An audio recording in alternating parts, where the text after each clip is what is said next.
Farakka barrage project এলাকায় রাস্তার ধার থেকে সদ্যজাত এক শিশুর মৃতদেহ উদ্ধার। বৃহস্পতিবার ঘটনাকে কেন্দ্র করে ব্যাপক চাঞ্চল্যের সৃষ্টি হয়েছে এলাকা জুড়ে। খবর পেয়ে ঘটনাস্থলে পৌঁছায় ফারাক্কা থানার পুলিশ। সদ্যজাত শিশুর দেহ উদ্ধার করে বেনিয়া গ্রাম হাসপাতালে পাঠানো হয়। স্থানীয় বাসিন্দারা জানিয়েছেন, এদিন সকালবেলা ফারাক্কা ব্যারেজ এলাকায় ৫ নম্বর রাস্তার কোয়ার্টার সংলগ্ন এলাকায় সদ্যজাত শিশুটির খোবলানো মৃতদেহ দেখতে পাওয়া যায়।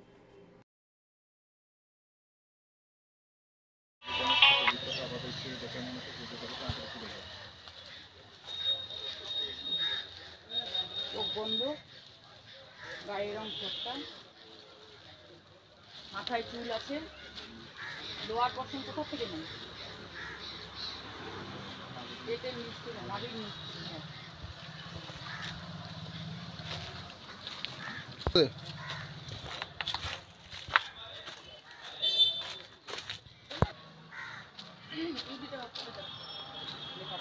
ঘরে ছিলাম, পাড়ার লোক যে আমাকে ডাকলো, যেরকম একটা কুকুর বাচ্চা, একদম সদ্যজাত বাচ্চার বডি নিয়ে রাস্তায় রয়েছে আমাদের পাড়াতে। আচ্ছা, নিয়ে আমি তাড়াতাড়ি বাইক নিয়ে এলাম, এসে ততক্ষণে পুলিশের সিআইএসএফের গাড়ি ঢুকে গেছে।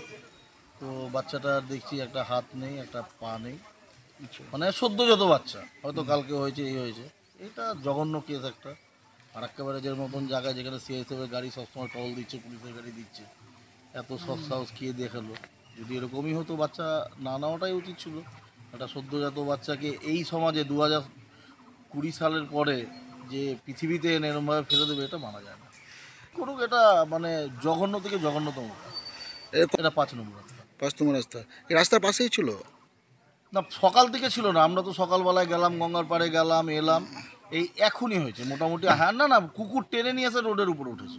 আচ্ছা, মানে তাহলে বডিটা তাহলে কি অন্য জায়গায় ছিল? বডিটা অন্য কোথাও ছিল। আচ্ছা, কুকুর টেনে এনে রাস্তা নিয়ে চলে আসে।